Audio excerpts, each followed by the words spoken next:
affects us right now, today.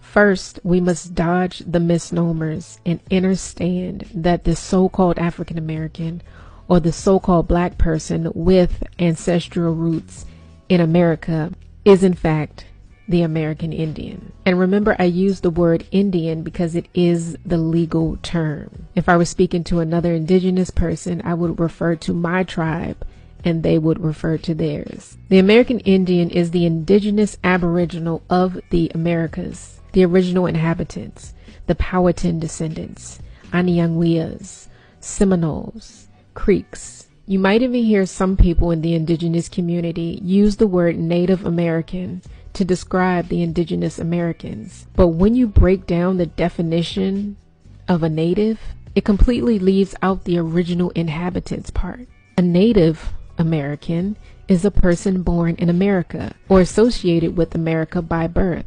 So do you see the difference? A native is one who is born in America or associated with America by birth, and an indigenous aboriginal or an indigenous American is the original inhabitants. Anyways, I won't get into the details behind that particular topic because it's not the point of this video. But I would like to say that we've all been programmed and lied to, all in an effort to believe that the so-called Native American is the original inhabitant of these lands, when in fact, most of their ancestral roots is from Eurasia, Europe and Asia. Now, some people do use this term because it's a term that's been tossed around and used for a very long time. So I don't want you to think that every person who used that word or refers to themselves as Native is someone bad, but I'm just breaking down the definition of the two. I just like to know the true meaning behind words and use the words based on their true and initial meaning. If any of you all love the etymology dictionaries or the really old dictionaries, you understand where I'm coming from. So please don't take that part the wrong way. I also like to use the real meaning behind these words because to new people, it can be confusing. It can be confusing to hear somebody say I'm Native American and then somebody say I'm indigenous aboriginal. It's like, what's the difference? Why are they using different terminologies? But anyway, I'm going to leave some helpful links in the description box to talk about that a little bit more. So moving on, most of us, we've been lied to, and most of us American Indians, we were lied to and we were forced to lie. Lie as we take on these misnomers like colored, Negro, mulatto, African American, and now black, and then forced or be by the colonizers to never speak our languages or to practice our culture. Now, this was the case for my family in Virginia, but I'm sure it happened all throughout the 13 colonies and beyond as their reach expanded. And now, from these lies that follow us from generation to generation, we suffer mentally and emotionally. We tend to look at the white man as the bad guy because most of us believe that the colonizers were all white people.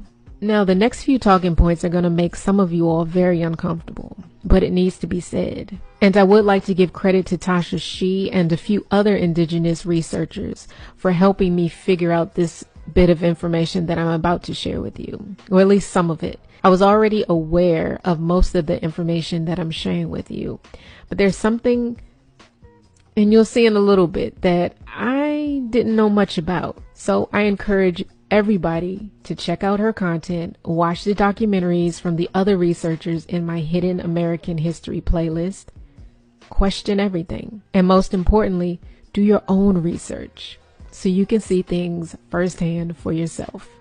And that's the problem that we run into. We have a lot of debaters out here, but they don't want to do the research. They go off of emotions or they go off of how they feel.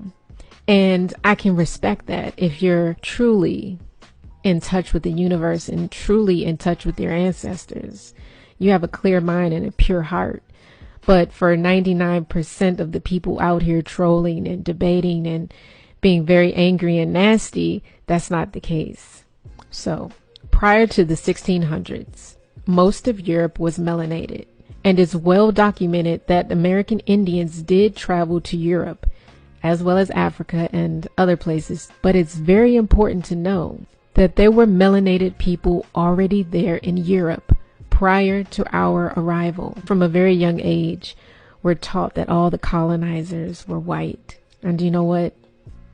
That's not the case. There were melanated people along with some so-called whites who colonized these American lands. And the descendants of these people, the colonizers, are among us today. And they have the same agenda as their ancestors. But this time is low-key, and you won't see it coming if you're not looking. And to bring further confusion about who the melanated person is, before the Germanic Europeans invaded Central Europe, it was populated with melanated people, both from Africa and the Americas. The Germanic Europeans collectively called these people Moors, which meant dark-skinned person. It's important to note that during this period, the Germanic Europeans were pale-skinned, so-called white people, and not melanated. So according to that definition, a dark-skinned person included